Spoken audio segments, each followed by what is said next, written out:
सबसे पहले हम इस वीडियो को देखते हैं, फिर इस पे बात करेंगे। देखिए आदमी लेटा हुआ है,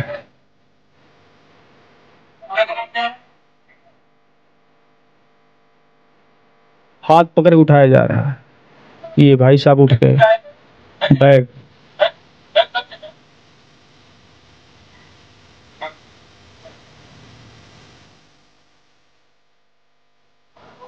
हाँ बैग खोलो।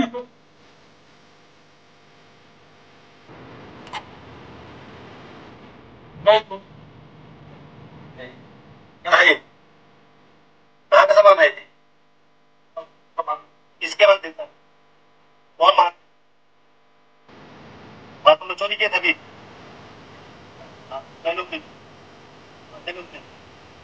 सामान है बाहर करो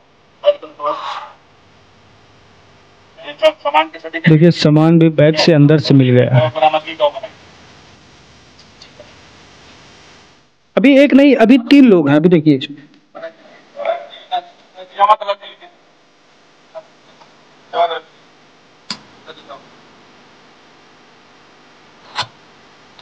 जेब से पैसे भी मिले, मोबाइल भी मिली है। ओ बंदूक के गोली, ये तो हमेशा होता है जब भी पुलिस इनकाउंटर करती है तो बंदूक की गोली मिल जाती है। ठीक, अच्छा पैसे में रबड़ अभी तक लगे हैं।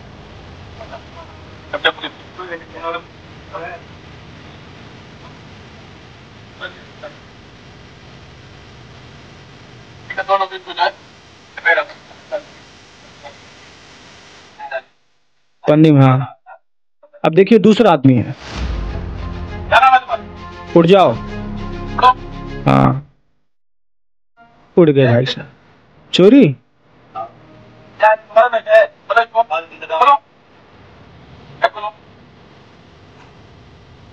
देखिए यहाँ बैग खुलवाया जा रहा है।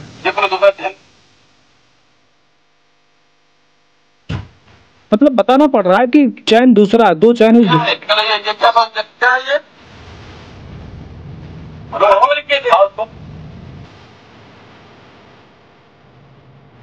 क्या नाम बताओ मान जी का मान जी के स्टाफ थे तो क्या करते थे वहां? महान जी के यहाँ स्टाफ थे, काम कर।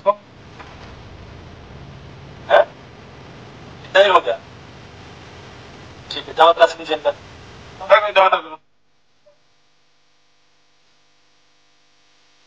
चलिए 2 आदमी हो गए।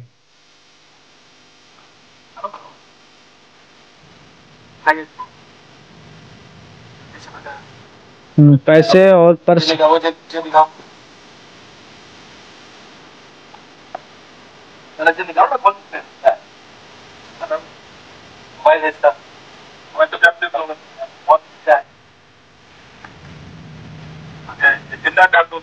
चिंता कर। आइए ये तीसरा आदमी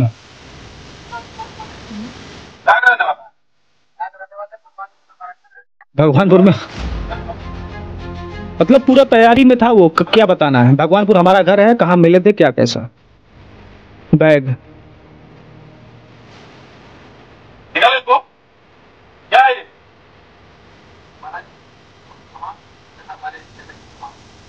चोरी किया था,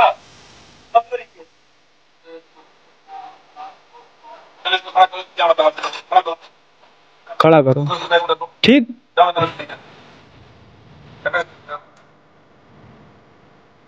तो सेम कहानी इसके साथ भी वही हुई है।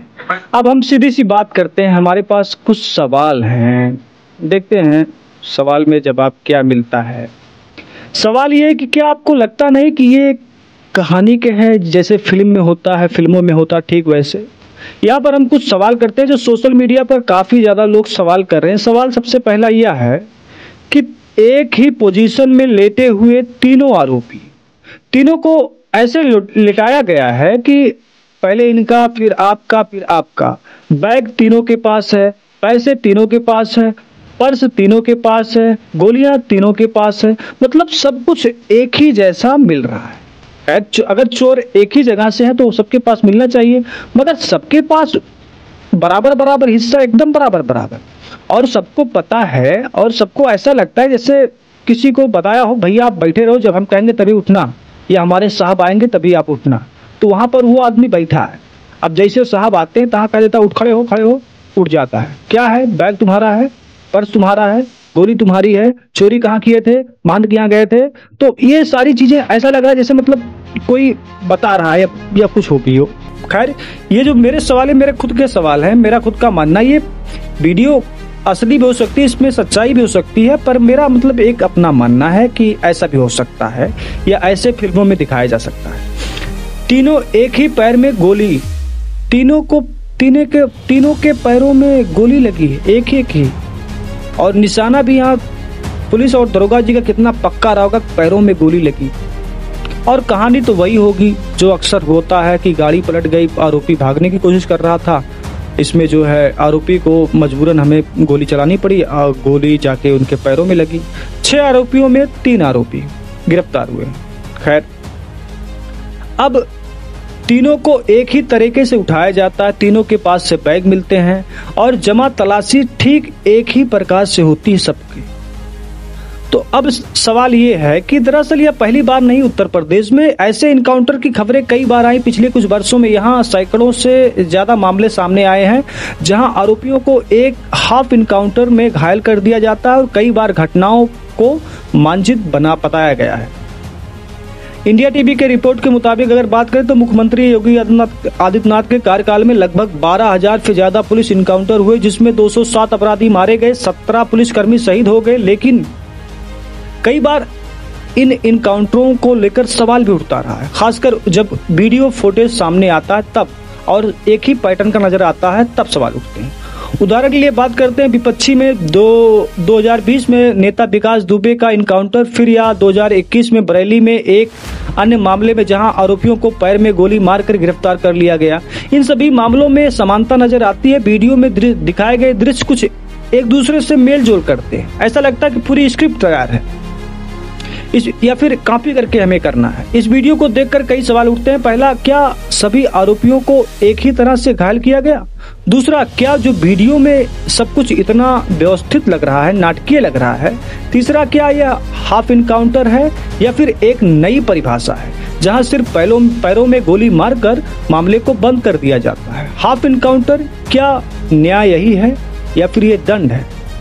इसके अलावा वीडियो में दिखाए गए बैग, पॉलीथीन बिल्कुल नई लग रही, पन्नी उन्नी वगैरह, और आरोपियों को लगता है कि वे अपनी बारी आने का इंतजार कर रहे हैं, यानी कि अब हमें उठना है, अब हमें उठाने को बोलेंगे तब हमें चेक करवाना, हमें बताना है हाँ हम शामिल थे। मतलब ऐसा लग रहा है लोगों के विचार से। इस घटना को देखकर हमें भारतीय दंड संहिता IPC और आपराधिक प्रक्रिया संहिता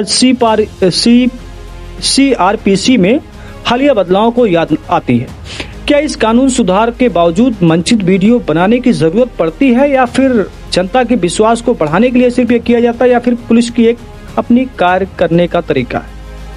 हमें भी यह याद रखना चाहिए कि इनकाउंटर में हत्याओं को भारत में सामान्यकृत कर दिया गया है, जैसे कि कई रिपोर्ट्स में उल्लेख किया गया है, लेकिन यह तरीका न्याय प्रक्रिया का विकल्प भी हो सकता है, पर इनकाउंटर हो जाता है, क्या करें?